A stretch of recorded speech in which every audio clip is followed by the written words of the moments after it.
Okay, so week 11 of summer anime. This week was insane. Lots of fights. I think we had two kaiju battles. There was a lot of just final boss fights, some story implications to set up like future events. It was pretty solid. Very, very good week, very exciting, jam packed. Okay, so let's start off with God of High School, episode 11. So then here we see the fox spirit. We get a story that there was a fox spirit that ruled in heaven. It kind of helped God maintain order, but then it was betrayed by God because it was thought to be too powerful.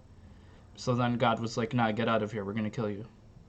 But then he was too powerful to be executed, so he destroyed half of heaven before he fell down to earth. And we get that random ass story of gods. So I guess this is why it's called God of High School. There are actual gods involved.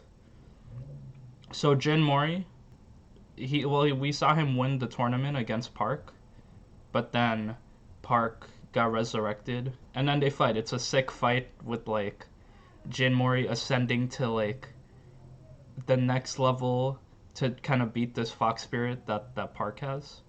So then Park uses some new moves. He has his Night Parade of 100 Demons, and then Jin Mori has like this Hand of God. Like Jin Mori has a massive wind punch vortex, and he kind of just beats just this god fox spirit so easily. So Jin has some like hidden power as well. So then after Jin wins the fight, we get his motivation where he wants to use his God of High School wish to find his missing grandfather, because his grandfather recently was missing. And then he has to face Jaggle Take, the blue-haired shark guy, in the finals. So that's going to be pretty brutal. Maybe next episode, like, it'll finish off with that. And speaking of Jaggle, in the same hospital, like, so Park, Jin Mori, everyone's kind of resting at the hospital. And then there's this guy, John Jugok. He was beaten by the shark guy in like episode 7 or 8 to set up the shark, like his evilness, how he just brutalizes his enemies. So he kind of has like hemorrhaging and blood loss, and he's just basically dying in the hospital. But then he turns into this red demon. I guess he unlocks his Chakareki, but then he just goes berserk. And he also uses his electric powers in demon form and absorbs people. So he just sucks in people. This is like very demonic and evil and random. And then he fights Park and his team. And then he absorbs them. But then he gets defeated by Jaggle, who kind of just sharks him up. And then Sung, the girl, like the muscle girl, loses half of her leg. And then Hoboko loses half of his arm, just from like the getting absorbed by the demon, which is pretty insane. It's like Park is getting PTSD from his girl before getting her leg ripped off, or not ripped off, but like injured. So then it was this pretty brutal scene. Also, there's this random demon portal to hell to finish off this episode.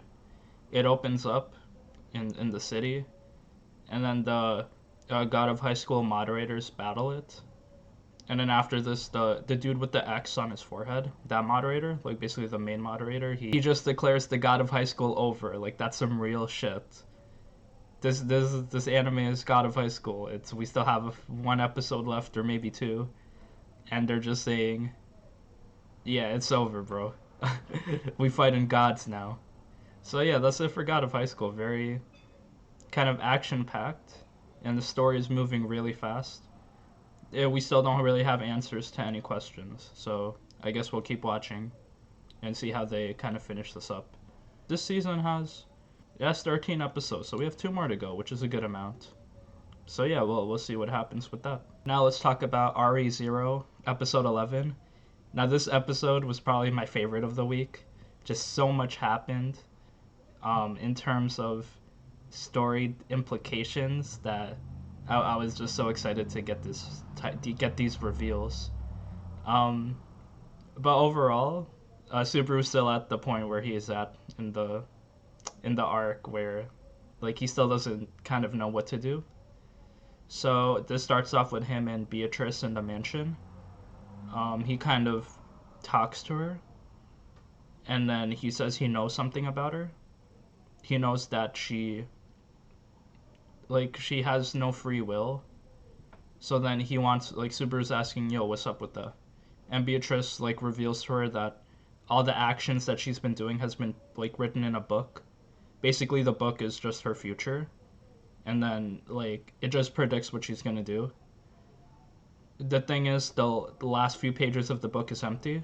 So her future is kind of unknown right now. There's some unknown factor that, like, makes her kind of not know what to do, desperate, cry, sad. And then Subaru, being like the stand-up guy that he is, he wants to free her. He says, I'll free you. You don't need to listen to this book. And then we find out that Echidna actually contracted her to maintain this mansion library. And then wait for a person, like, I don't know, the chosen one, to, like, help her out. And then that's kind of bullshit, because she has no free will, basically, for however long, basically eternity. She's just here for the library, not being her own person. And then we find out that, like, she's been here for 400 years, so this 9-year-old looking lolly is actually 400 years old and suffering. And then Subaru is like, I'll free you. And then Beatrice is like, the only way to free me is to kill me. And then Subaru's like, nah, don't joke about that shit. Suicide is no joke. Like, Subaru can speak from experience. So yeah, after this emotional back and forth with these two, the assassin girl Elsa comes in, and then she reveals that, oh, I opened every door in the mansion, so your library can teleport around, which is pretty interesting, kind of brute force way to find her. And then after that, she says, oh, I'll offer to kill you if you really want to die. So then, yeah, Elsa is, like, wreaking shit, but then Beatrice is like, nah, don't fuck with me. And then she puts on some smoke magic. Beatrice has some, like, good magic showcase here, which shows that she's actually pretty powerful. And then they run away to the outside, Subaru and Beatrice. So then once they run away, they see shit is popping off on the outside, where there's, like, magic beasts, evil shit, people are dying. And then the maids, Rem got killed, and the other girl got killed by this other assassin. Her name is Meili. She's, like, this blue-haired girl. And apparently Subaru saved her in the first season. Like, I don't really remember her at all, but, like, she's secretly this evil witch scientist, or, like, magic beast user. I guess, like, everyone in this show that has colored hair is just crazy. So then Meili and Elsa come in, and then they kind of try to 2v2 Subaru and Beatrice. Thing is, here Subaru is so useless. Like, he has no power, he has nothing to do, he's just being protected by Beatrice. And then Beatrice fights Elsa. She uses her shadow magic, and then she crystallizes Elsa. So it looks like Elsa is just shattered into, like, 100 pieces. She doesn't really die, though. And then she backstabs Beatrice. So then, wow, like, Subaru is, like, still, he can't do shit. Anyway, Subaru is useless as always, but then before Beatrice dies, I thought she killed Subaru, but she actually teleported him into the trials area, the snowfield. And then Subaru's kind of suffering. His eye got cut off. He's like, he hasn't died yet. He's just, like, seriously injured. And then once he's in the trial area, he meets up with Amelia. And then she's really creepy. There's something seriously wrong going on. I got shivers. She's just, like, all yandere. She's like to Subaru, hey, I missed you. Don't leave me again. I love you. Like, when she said that, I love you, Subaru he's like, no, I gotta dip. Like, Amelia would never say that shit to me. Which is really funny. So then, very well done acting. by Amelia's voice actor to like maintain that creepiness. So then Subaru like dips out of there, and then he meets Rosewall, which is the final piece of information we get. So then he grills Rosewall, what's happening? And Rosewall is like, oh, I'm the one making it snow. I have this secret plan. And then, like, Garfield is kind of angry at him. He's like, what do you mean you're making it snow? That's bad. And then he stabs Ram and Garfield together in a single blow. Just kills them. Like, he gets a free double kill. Like, people wanted Roswell to penetrate Ram, but this is in a totally different way. And then he kicks Garfield as well, so he just basically destroys both of them. And then he talks to Subaru. He also has a Book of Fate, similar to Beatrice, so he doesn't really have any free will of his own. And then he has this sociopathic way of thinking where he knows Subaru can go back in time, so the shit he's doing is it doesn't matter since Subaru can just reset everything. He could kill Ram, like shit won't matter. But then Subaru's point of view on that is just like he wants everything to be perfect. He doesn't want to just reset since he suffers a lot from that. So yeah, that's like a good conflicting points of views from both of them. Where Rosewall thinks it's kind of like a video game, and Subaru just like treats this as like every death is a real thing. So then Rosewall beats up on Subaru, and then he also explains that to Amelia. He's the one who made her kind of crazy by isolating her, since she is already isolated by being this half witch, half elf type of witch thing. And then now people think she's the one making it snow. She's all isolated. She doesn't have Puck with her. And now these trials, we don't actually see the trials, which is pretty lame as an anime only viewer, because we don't really know the full depth of how Amelia is suffering. We don't know how bad these trials are on her, but apparently they're pretty bad. So it's like a culmination of all these things building up upon her that makes her all isolated and crazy, and just the yandere to Subaru. Also then the rabbits come through, which is again we have to solve the rabbit problem because they're eating everyone. And then Rosewall, in his dying words, because he gets eaten by the rabbits in some badass death scene, he tells Subaru that no, you can't pick the harem route. You have to pick one girl, one person you care about, and then you have to protect them. So you have to focus on that one person and protect them, which is pretty insane. That like he said that, like he actually like just said don't choose anyone else, but okay. And then Subaru also gets eaten by some rabbits, but then he doesn't die yet. So this dude is like suffering. He got attacked by the Elsa the assassin, and how he's getting attacked by these rabbits, and he's still like alive. And then he meets up with Amelia in the trial sanctuary, and then he's limping and dying, and Amelia just takes this in stride. She's unfazed. She's like, hey Subaru, come on my lap. You like that, right? And then Amelia kisses Subaru, the kiss of death, as Subaru dies and gets his first kiss, and Amelia's just there crazy as fuck. And I guess we'll reset back to the present time, which is Subaru in the sanctuary, the trial area, and then he has to figure shit out. So here we kind of have Subaru's list of priorities to do. One is to make sure Amelia doesn't suffer, get crazy. She finishes the trials in time. 2 is to save the people in the mansion, Ram, all the other maids from dying to Elsa and the assassins, even in the village.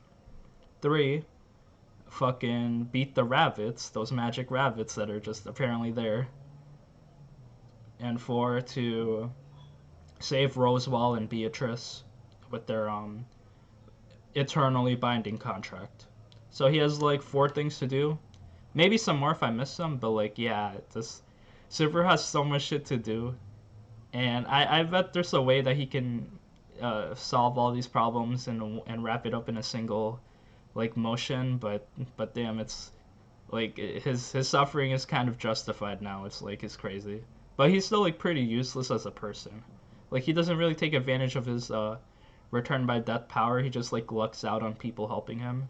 So yeah, hopefully we'll see in the future how Subaru deals with all this suffering. But this episode was sick. Like we learned so much, and then it sets up for Subaru to be like a hero to solve all these problems.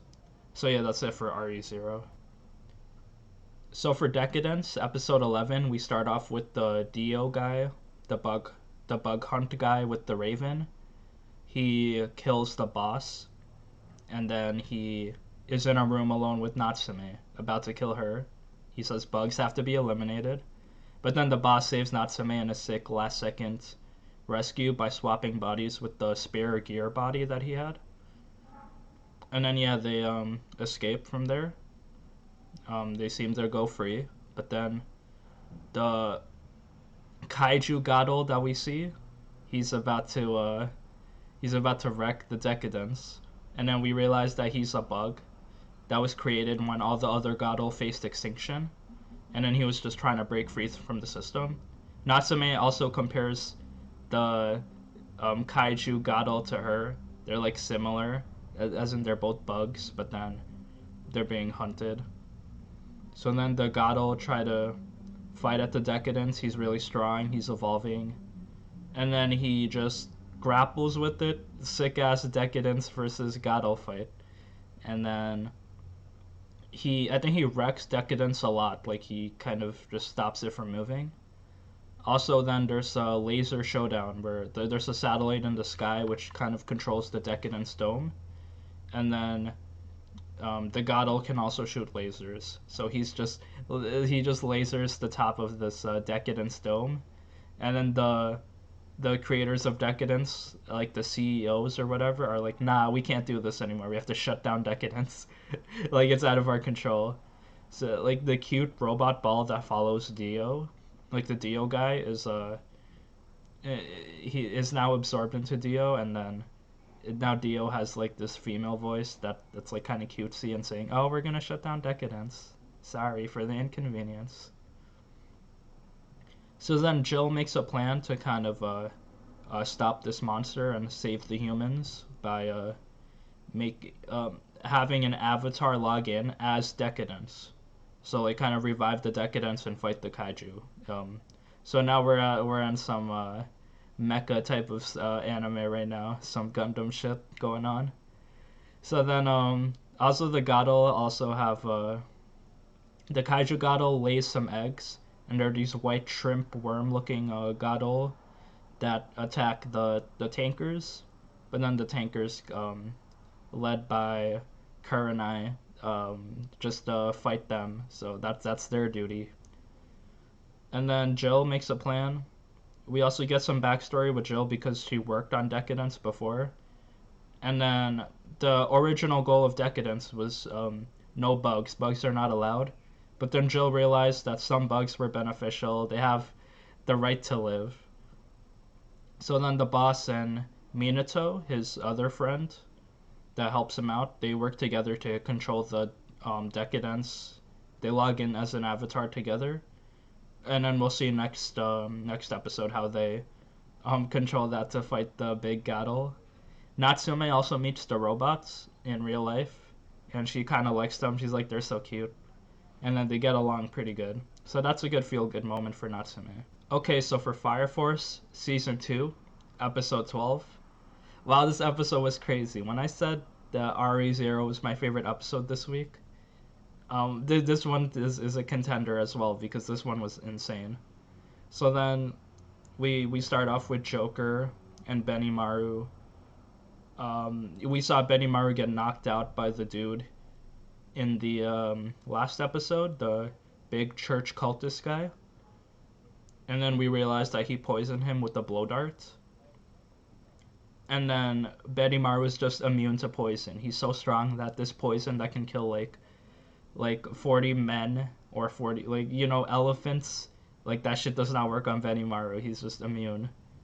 So then he lives up to his backstory of being the god of destruction.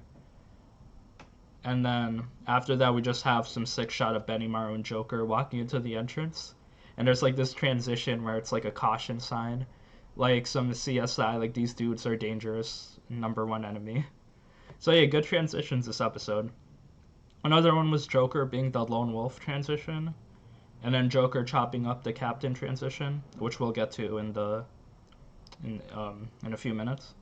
So then they go into the Nether. It's realized that the church operates in the Nether as well. They have their secret underground assassin organization.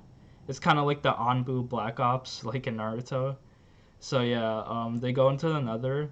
We get some Joker backstory, which is extremely raw. Like, it was very well done, but very graphic. So if you're kind of faint of heart, I like highly don't recommend watching it because it's extremely raw.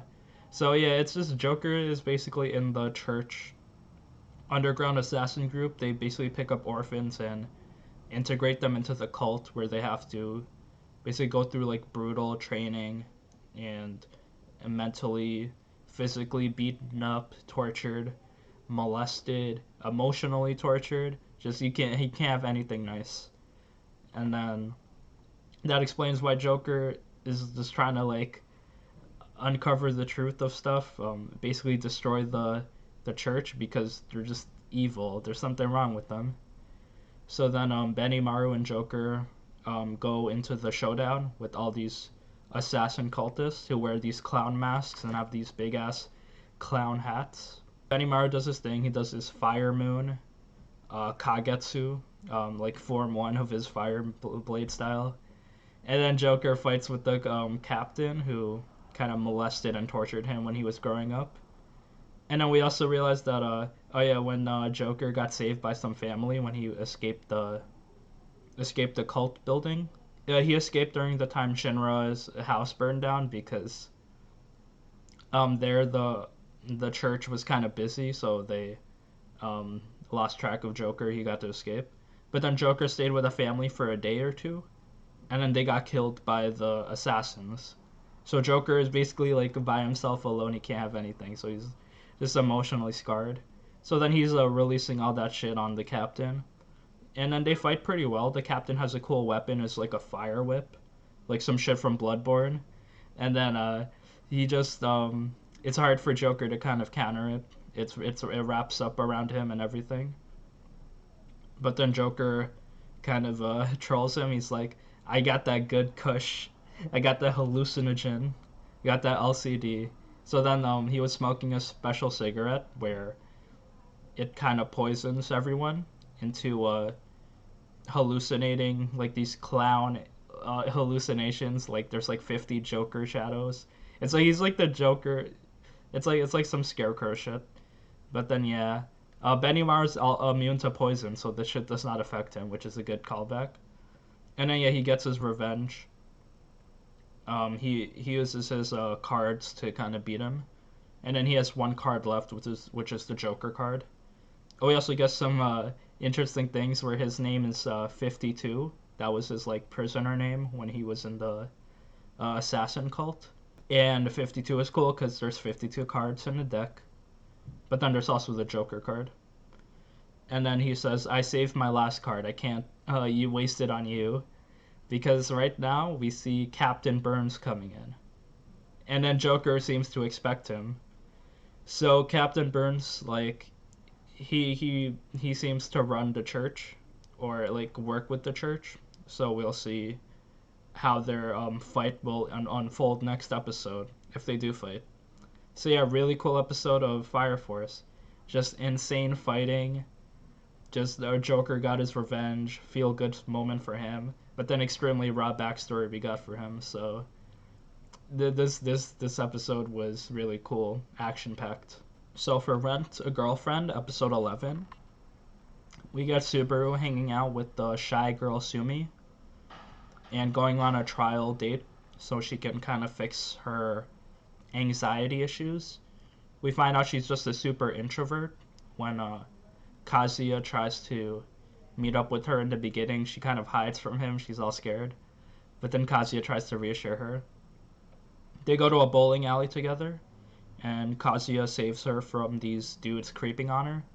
So then she's kind of indebted to him. She's like happy that he saved her, and she looks up to him now, and she kind of opens up. She talks a few words. So then, they move on from there, and we see a mommy, Kazuya's ex, creep up on them, and then she's like super jealous. She's like, "How is this dude Kazuya like gets so many girls? Like I thought he was just some random loser." And then mommy's all regretting in her room how Kazuya has two girls, and then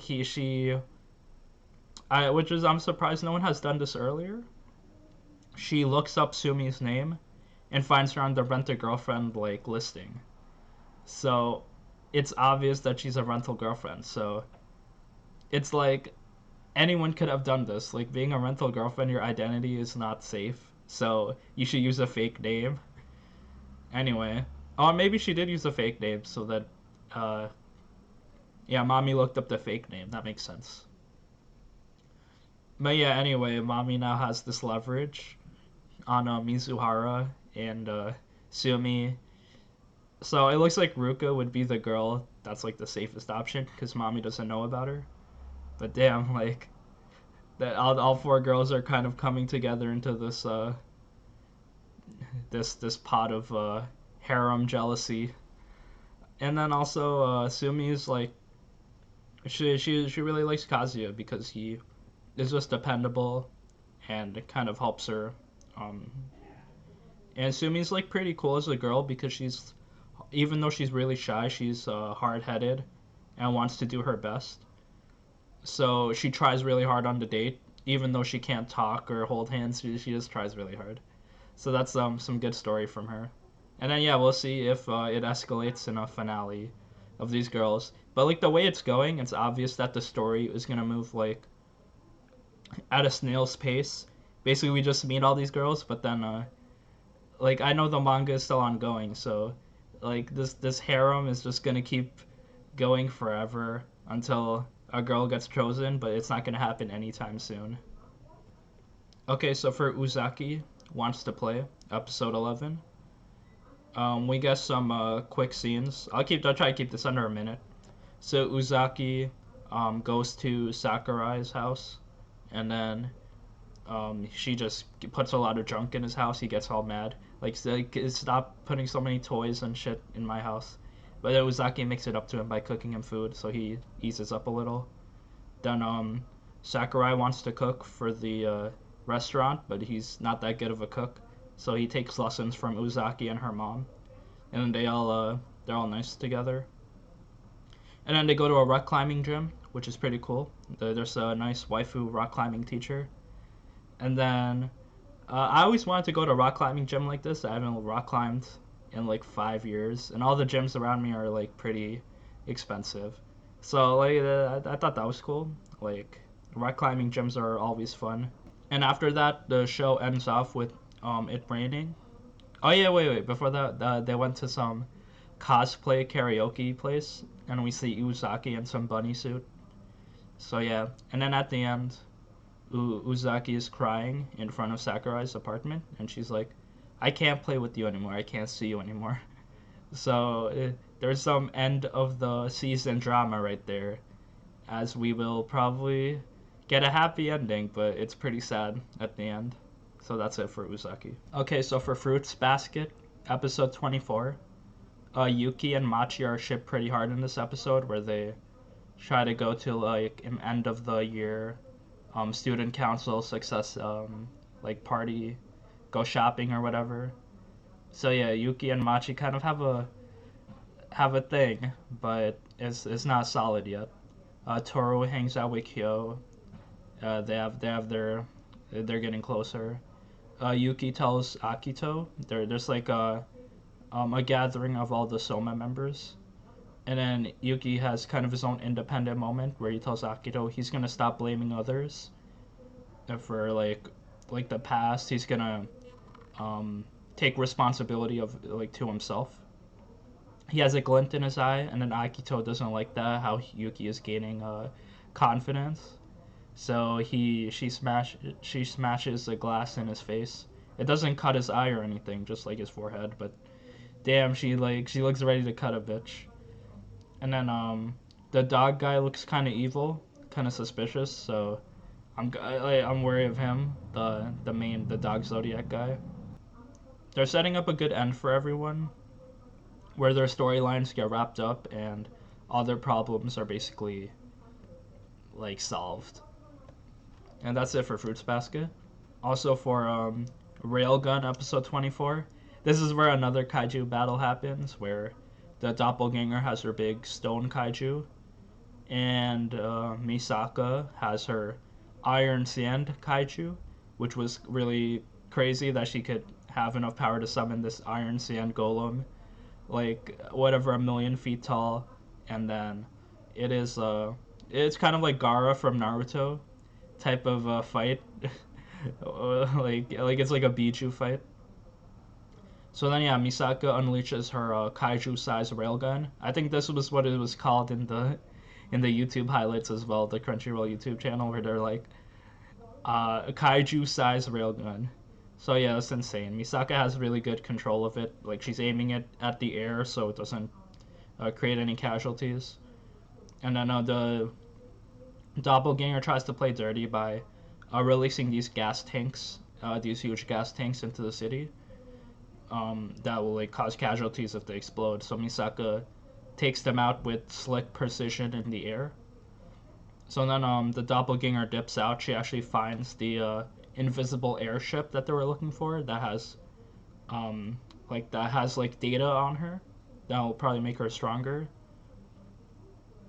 And then the other girl that the doppelganger was based on, she tries to talk to the doppelganger. She's like, I'll use the Indian poker to find a way. Give me 2 months to release my soul so you can have my body. But then doppelganger's like, I don't even want that anymore. Like, just die.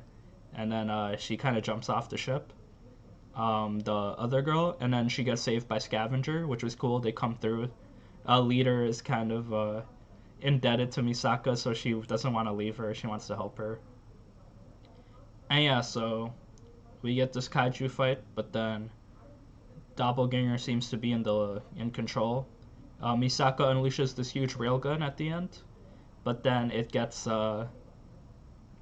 intercepted by the doppelganger, and then we get a cut to the end credits. So we don't really know how it's gonna wrap up, but it was a sick episode. This huge kaiju fight, I love it.